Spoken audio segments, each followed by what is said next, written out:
It was devastating for me because I had two homes, I had a car, I had a daughter in college, and the money just disappeared and the market crashed. It was really a terrible time. What's good? I'm Nikesha Elise Williams, and this is Black and Published on the Mahogany Books Podcast Network, bringing you the journeys of writers, poets, playwrights, and storytellers of all kinds. Today's guest is Bernice L. McFadden, the author of several award-winning historical fiction novels. She's out today with her memoir, Firstborn Girls. It's a book that weaves the story of her road to publication with her debut novel, Sugar, with the story of the women in her family and what they endured. It was important to me to honor them by actually standing 10 toes down in the gift that I knew I was born with. In honoring her family through the pages of Firstborn Girls, Miss Bernice also coined a new word. How she came to call her dearly departed loved ones angelcestors, and what it means to be loved, guided, and protected by them. Plus, the reason she says she learned the most about the publishing industry in the time she was dropped from a major publisher and went indie. And after acknowledging that she started writing her memoir as an angry Black woman, how she's feeling 5 years later, now that it's out. That and more is next, when Black and Published continues.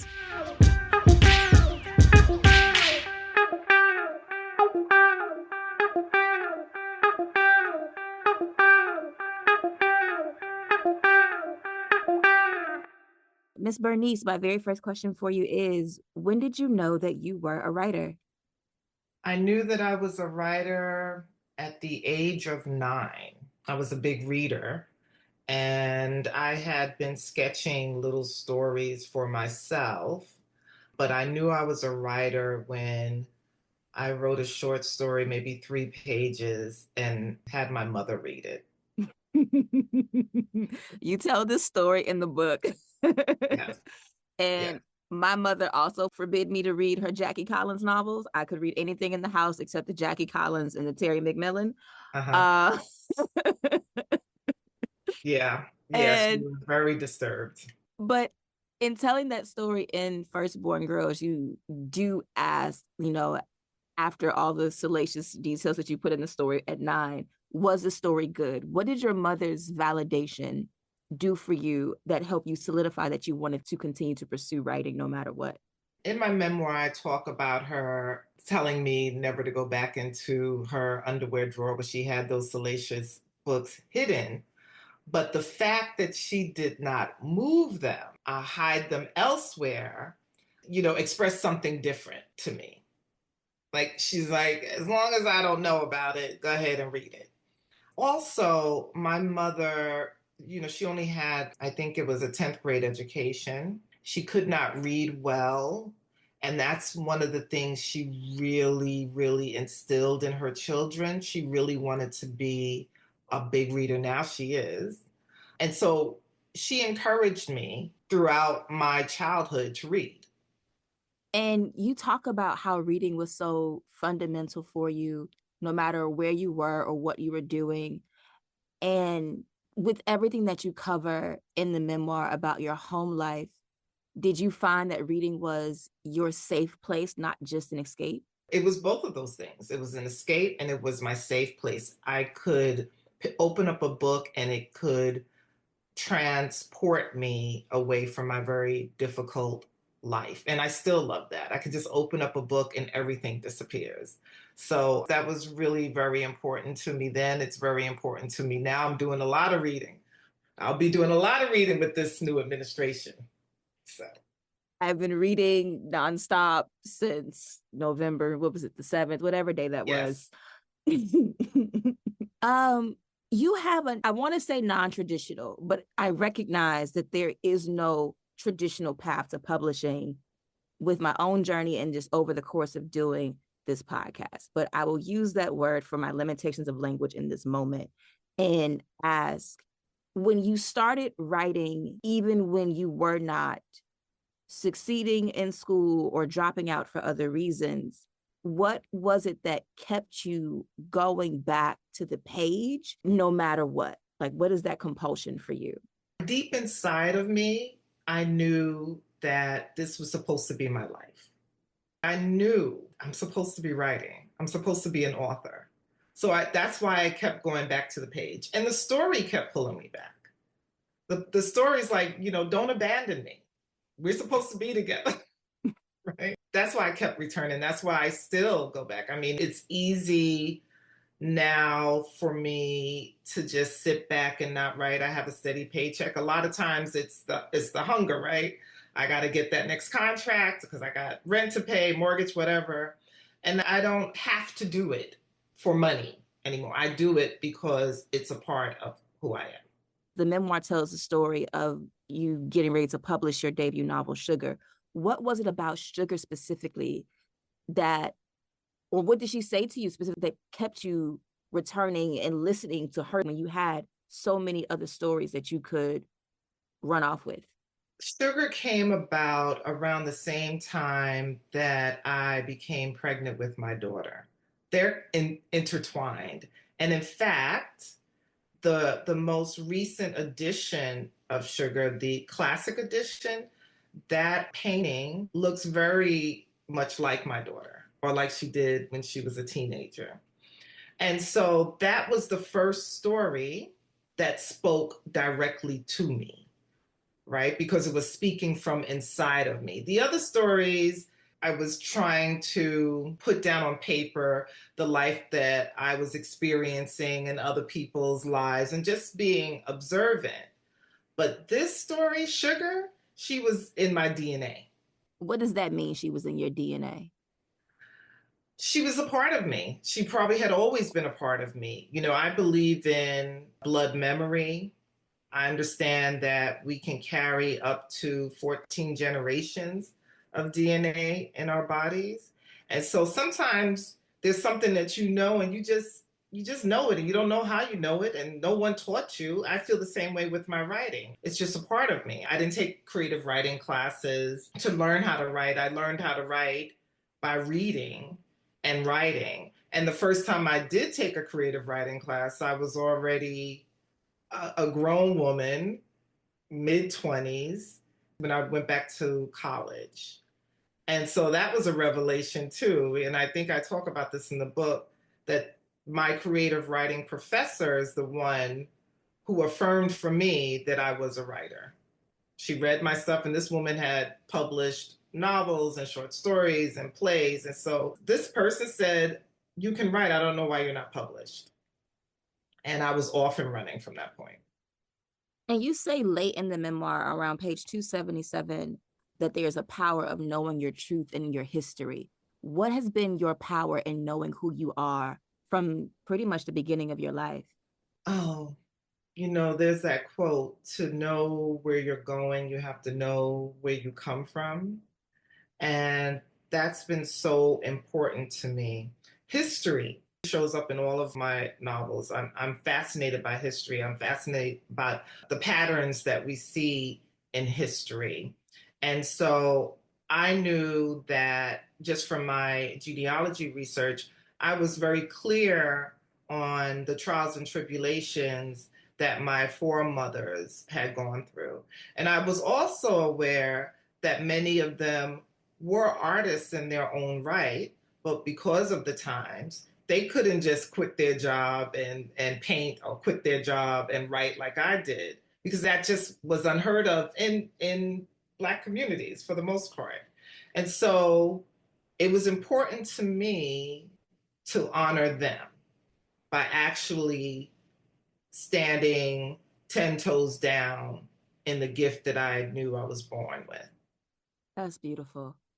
And Firstborn Girls, you bring us right up to the point where you get that call from who becomes your very first agent. I want to go beyond that because I know getting the agent for a lot of writers who are listening is, like it's that very first hurdle, but there's so much that comes after that. What was your publishing process like coming after, that renaissance in the 90s of Toni Morrison and Terry McMillan and Alice Walker, to being told, there's not really a market for the kinds of stories you were telling. I assume that at that point, urban fiction had taken off, to someone then taking a chance on you and your novel that is exploring history and is a more literary novel like that of the people who you enjoyed reading, which were the Toni Morrisons and the Alice Walkers and the J. California Coopers and so many more. It was wonderful for the first few years. It was wonderful. You know, I did all the things. I went on tour. I had lovely meetings. I met fabulous authors, which kind of blew my mind because I met these authors that I had been reading. And then we became friends. And I was like, I have her number in my phone. So it was wonderful until it wasn't. It's a numbers game, right? Like publishing is an industry, it's a business. And my numbers weren't up to par, so I was told. And then Dutton let me go. But when that happened, it was devastating for me because I had two homes, I had a car, I had a daughter in college, and the money just disappeared and the market crashed. That's the other thing. So it was really a terrible time. But I went from Dutton to Akashic Books, which is an independent publisher in Brooklyn. And when I tell you that was probably one of the best decisions that I made because I was able to just write without thinking about the money because the money was very small. So now I'm just concentrating on the work. And they gave me a safe space to work in. They were very hands on, they were very responsive. The worst thing you could do to me is lie to me. And so there were things that were being kept from me in big publishing that Akashic shared with me.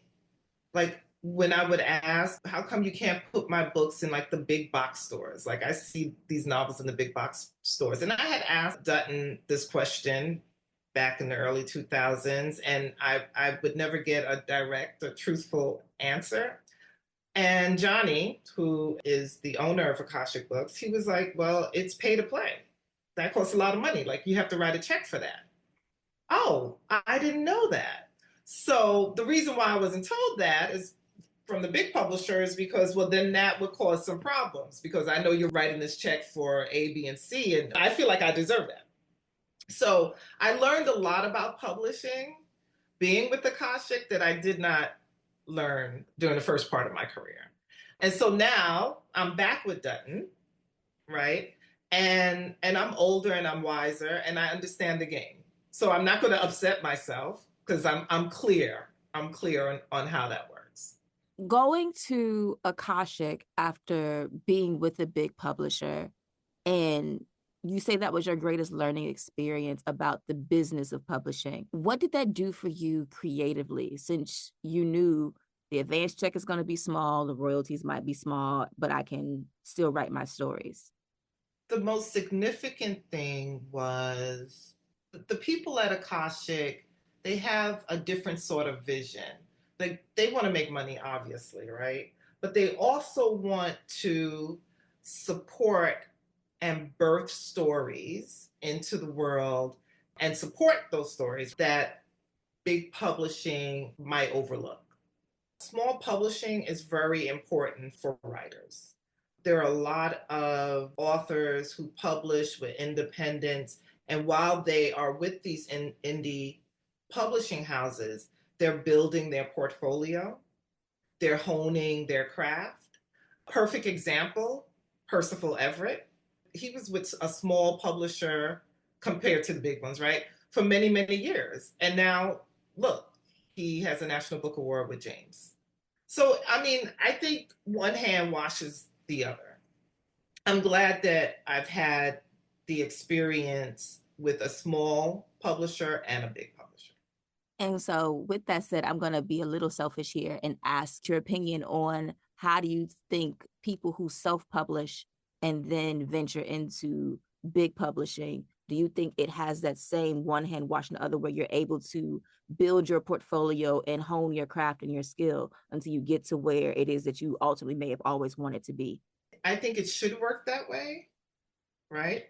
Everybody wants that big deal. But if you get $1 million deal, first book, and it does marginally well, now it's time for book number two. You might not get that $1 million again, right?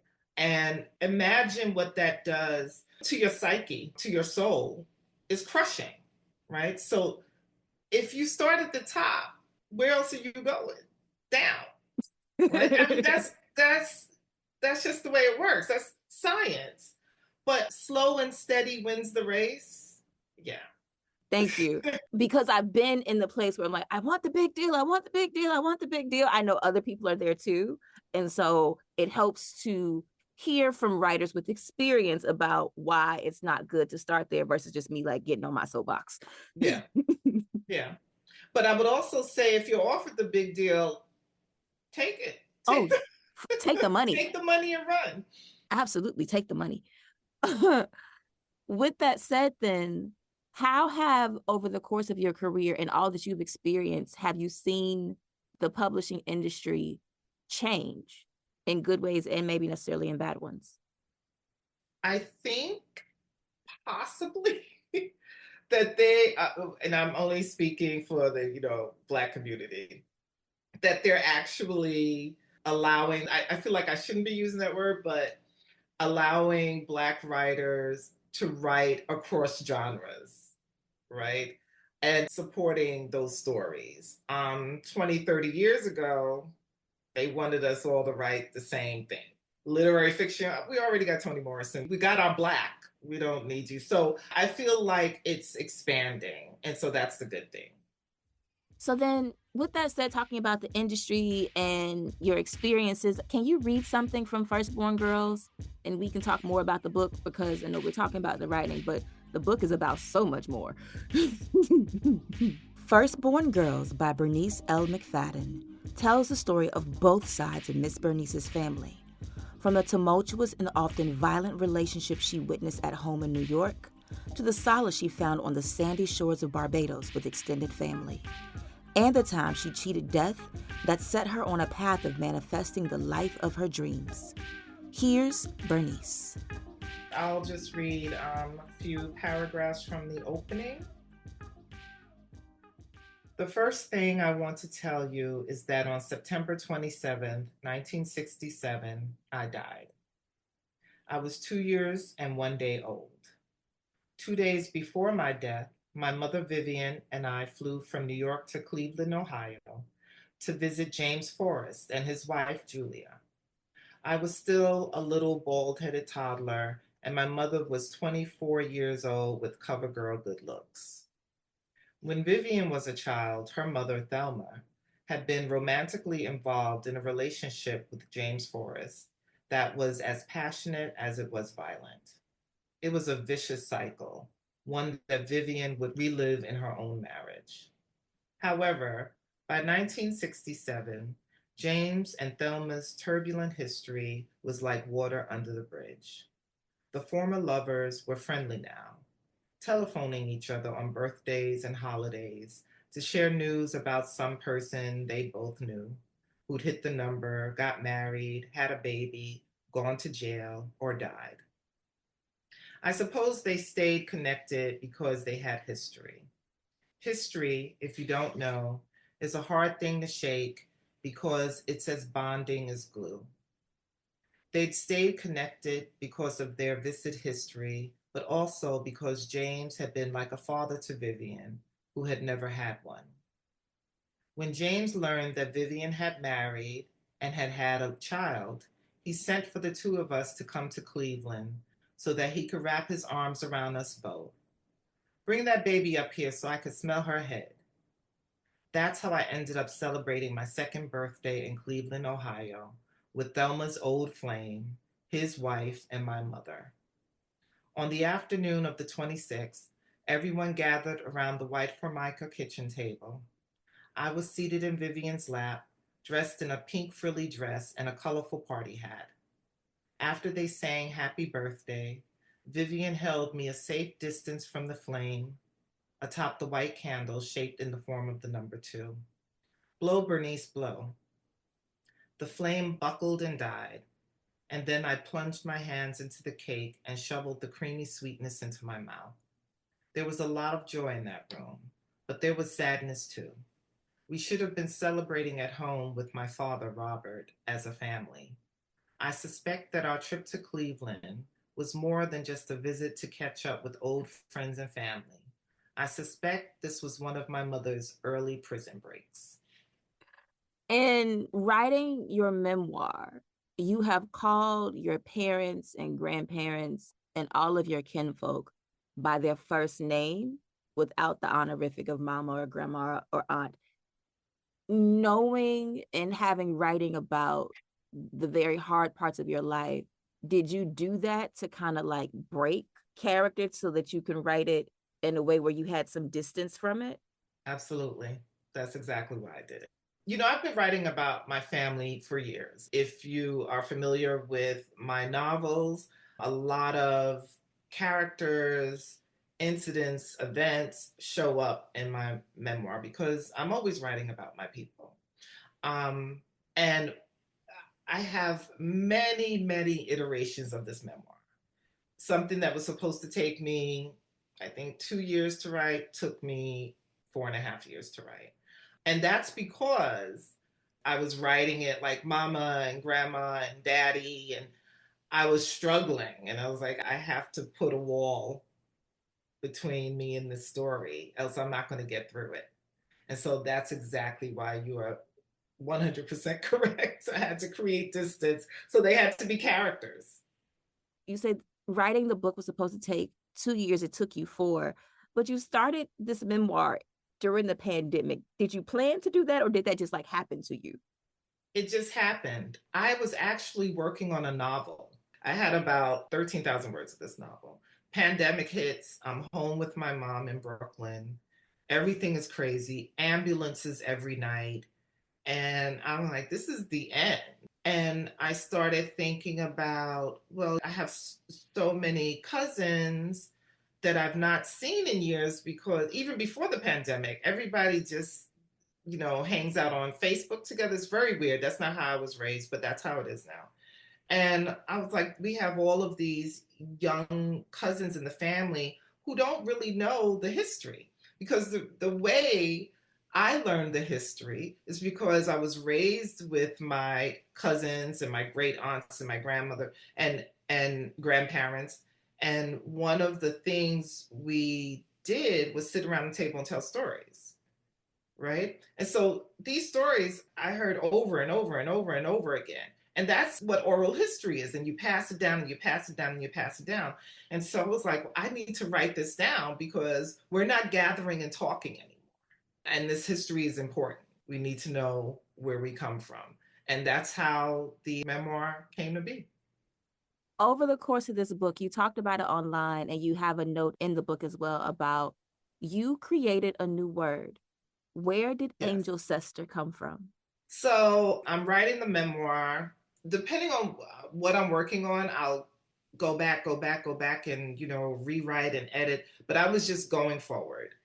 And when I finally stopped after some months to go back and reread, when you misspell a word on Microsoft Word, there's like a red squiggly line beneath the word. And so I had all these red squiggly lines. And every place where I meant to write ancestor, I had written angelcestor. And I was like, angelcestor, where did that come from? And I Googled it to see if it was a word, and it wasn't. And I called my lawyer immediately and got it trademarked. I was like, I just made up a word. But listen, all due to my angelcestors, Mm-hmm. right? This is 10% me, 90% them. And so, can you define angelcestor for the Black and published audience? Yes. An angelcestor is a divine ancestor who protect and guide the living. All right, thank you. Because I want to ask, what makes an ancestor divine? Because not all of them as you mentioned in the No, book. no. They are not all divine. And I don't know, I could be picking and choosing, saying, well, my great grandma Rosie is my divine ancestor. But I don't know. I believe she is. But I know that I have some ancestors who weren't good human beings. Mm-hmm. Right. I don't know what happens on the other side. I don't know if they become, clean, virgin like again. I don't know what's going on, but I don't call on them. Although I did see probably on TikTok someone saying, if you have some trouble here on earth, that one of the no good ancestors would have taken care of if they were here, then you should probably call on them to handle that. But I don't feel like I want to open that door. Because then how do you send them back after they do what they How do you do? send them back? Right, Like, I don't need you no more. Go right. back to Exactly. the purgatory you came from. Thank you. Okay. You spoke earlier about how influential reading was for you, being both an escape and a safe place. And yet there's this part in the book where you come back from, I believe it's from Barbados with your father's side of the family, and you come home and all of your books are gone. And then that becomes like a recurring theme in the book, that he just like throws shit away. And Yes. I know you can't speak for him, but do you think that was part of, like, I guess, training to accept the abuse he was doling out? Like, just like showing you that everything is temporary? I'm not a psychologist or a psychiatrist, but another passion of mine is reading about, listening to podcasts about toxic relationships and narcissism. I have a lot of narcissists in my family just surrounding me. So I didn't realize this until like 2017. But my father was an alcoholic. And when he wasn't drinking, he was as meek and as mild as a mouse. And he needed that, what we call liquid courage, right? To, get all brawly and everything. But yeah, he was definitely a toxic man and a controlling man. And he would do things to create chaos. And so he knew when I came home and found that my books were gone and my cat was gone, that I would be very upset. And that gave him a lot of pleasure because he was also a lonely man, right? He didn't have a whole lot of friends. And so he derived a lot of pleasure by terrorizing his wife and his children. And in talking about the terror that you experienced, you reference how it was almost cyclical. You said it in the opening that you read for us today about how Thelma had endured cycles of abuse with James, even though they were friendly by your second birthday. And you have a line on page 98 talking about hard women, and that you come from a line of hard women. So I wonder, what do you think of this current trend, craze, craving that Black women have, the 92%, for this soft life and soft living? I want that for myself too, right? The soft life, absolutely. Again, the era, this whole strong Black woman, I don't know who put that on us, right? And why we took it on and wore it for as long as we did. I understand the necessity, right? But we deserve softness, right? All women, Black, white, we all deserve softness. I love the trend, and I am currently in my soft life. I Yeah. have decided, yes, I'm tired, and when I want to rest, I'm going to rest. And if I don't want to go, I won't be there. And no is a part of my language now. No, no, thank you. Thank you, but no. um, my maternal grandmother lived until she was 96 years old. She had a very long life. But her mother died at 27, and her grandmother died at 62. I'm not too far away from that. Just from the stress of being Black and female in this country. So, yes, it's about time that we've entered into this soft era. And I hope we really take it on. I hope it's not just a passing thing. Is the fact that you write about hard subjects part of what fuels your demand for softness in your life? No, I don't think so. I don't think the two are connected. At least I don't feel that way now, but now you're going to have me thinking. Um, my need for softness is, I think it comes from, I've worked hard in my life and I've taken care of a lot of people, right? And I've not felt taken care of. Mm. I've poured a lot from my cup, and now I'm going to pour mostly into me because I don't know how many years I have left. So that's the decision that I've made. Yes, ma'am. I think part of the reason I asked that part of the reason I asked that question is because even though this is a memoir, you note in the final author's note that you started writing this book in the middle of the pandemic, about 1 month after George Floyd was murdered.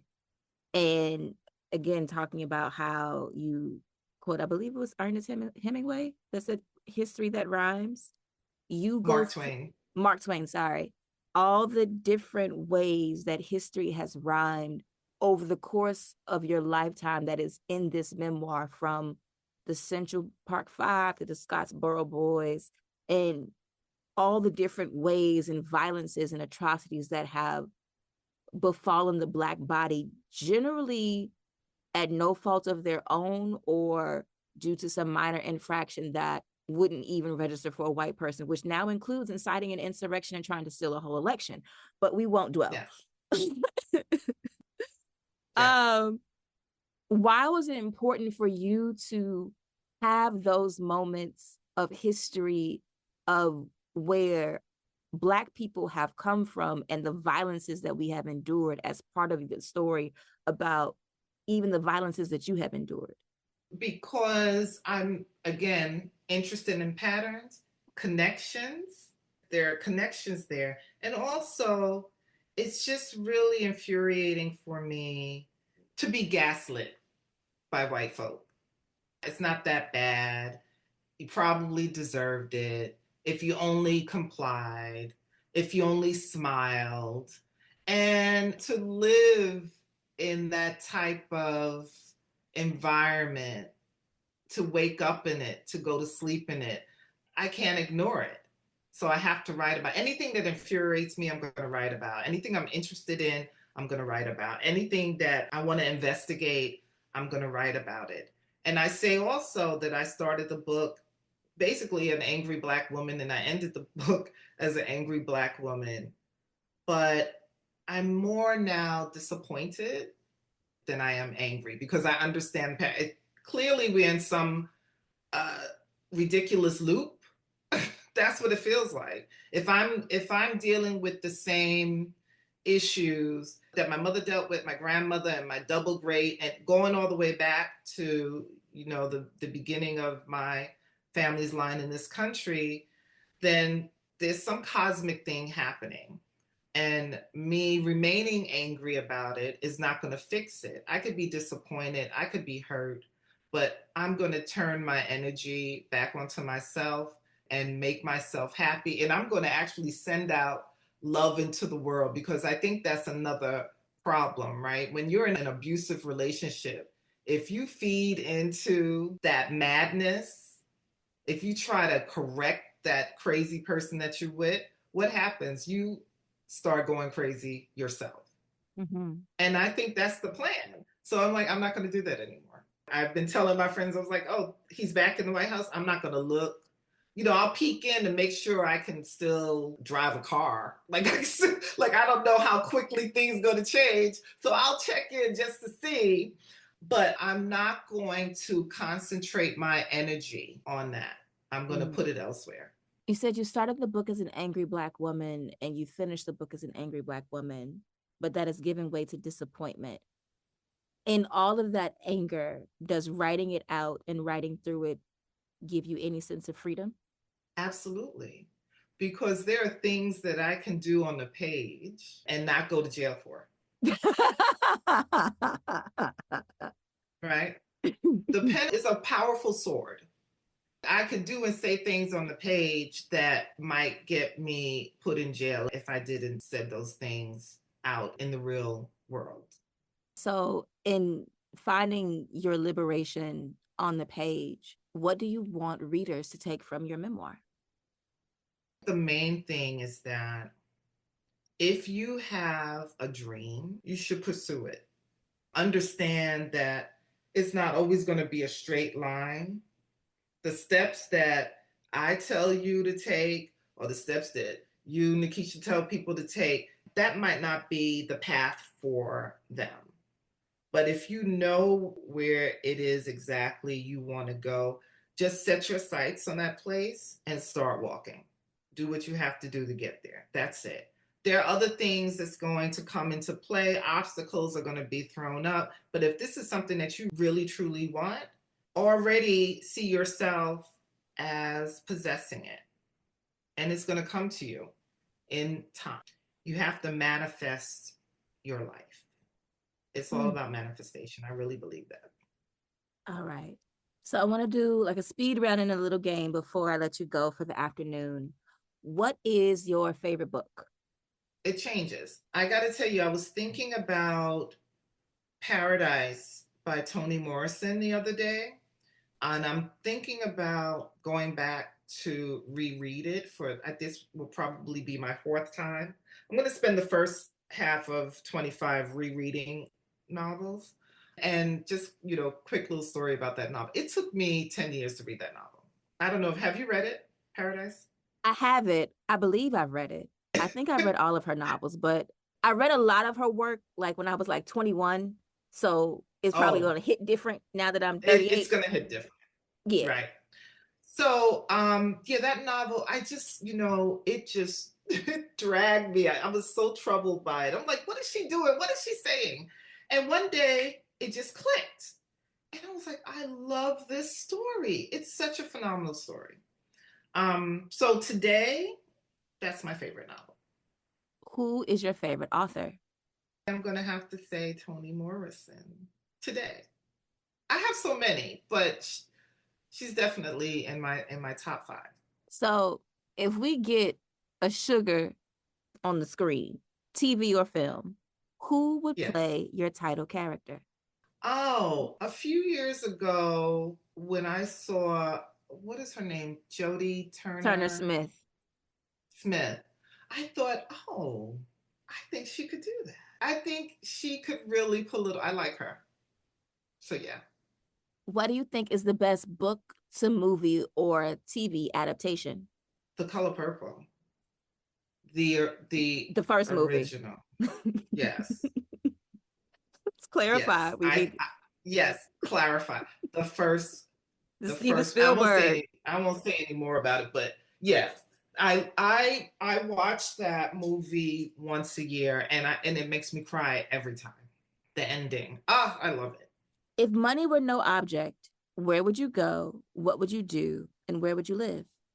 Right now it's a toss up between Portugal, which I visited and I really like that country, even though, you know, they're the problem. This is why we're here now.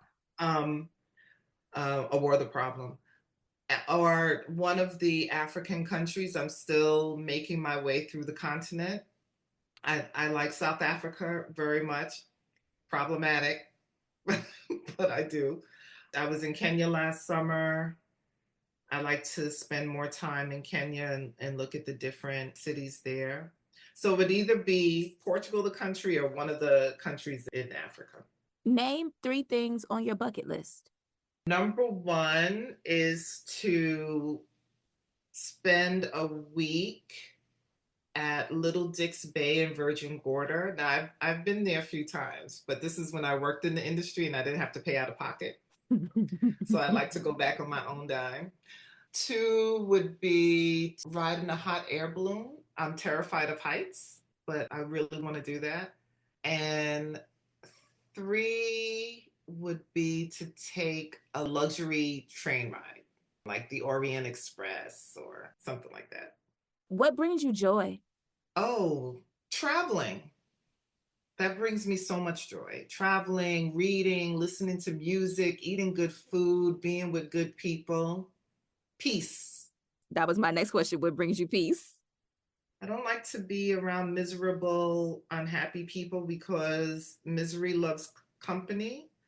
Um, Being silent, being grateful brings me peace. I make sure every morning when I wake up, I thank my angel sisters.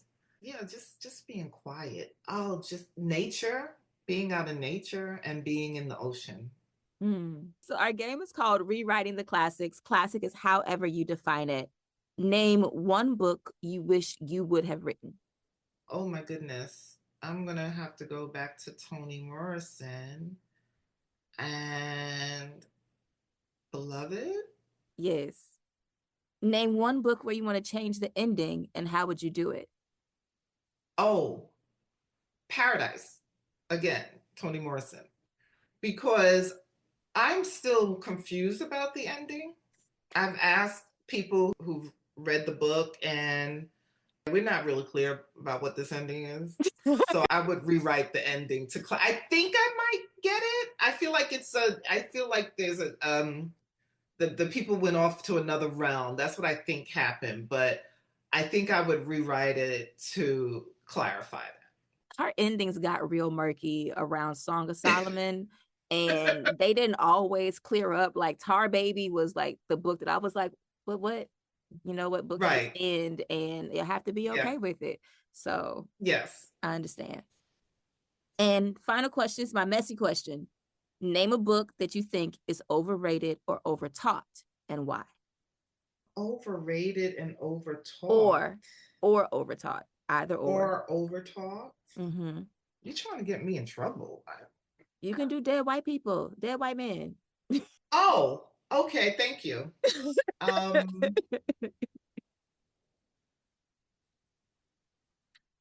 I don't even know. I don't even. Listen. Another quick story. Lynn Nottage, Lynn Nottage, the great playwright.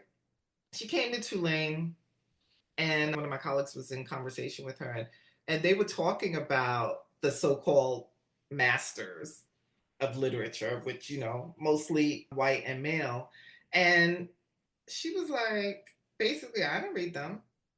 I didn't need to read them to write. And I was like, thank God. Yes, I didn't read them. They were more, I mean, I had to read them in high school, but I couldn't tell you what they said in them pages. I really couldn't because I had no interest. So I don't know. Who would you pick? The book that was overrated or overtaught, I think I said this before, but I had to read it in high school. That damn Heart of Darkness. Oh yeah. Heart of Darkness sent me, Beowulf sent me. Beowulf. Oh yes, see that, yes. I know people appreciate John Steinbeck because he's sparse Grapes and of Wrath. does a lot with a little. He doesn't do it for me. No. So I will choose every book that you just mentioned. Yes, ma'am. All right, my Yeah. final question for you today. When you are dead and gone and become an angel sister, what would you like Mhm. someone to write about the legacy of words and work that you left behind? I would like them to say that she told her truth, the whole truth, and nothing but her truth. Big thank you to Miss Bernice L. McFadden for being here today on Black and Published. You can follow Miss Bernice on the socials at Bernice L. McFadden on Instagram. And make sure you check out Firstborn Girls. It's out right now, today, from Dutton. You can get a copy of the memoir from Mahogany Books and get 10% off your first purchase using code BLACKPUB at checkout. That's BLKPUB. That's our show for the week. If you like this episode and want more Black and Published, head to our Instagram page. It's at Black and Published, and that's BLK and Published. There, I've posted a bonus clip from my interview with Bernice about the novel she's working on next. Make sure you check it out and let me know what you think in the comments. I'll holler at y'all next week when our guest will be Laisha Ward, author of the book Lead Like You Mean It. Black women have felt compelled to be the savior. We are not superhuman. We are human. And I would just encourage us to lay down that burden of having to carry the ball and the weight of the world. We should give ourselves permission to make the choices for where we want to lean in and where we want to step back. And we get to define that, not let others define that for us. That's next week on Black and Published. I'll talk to you then. Peace.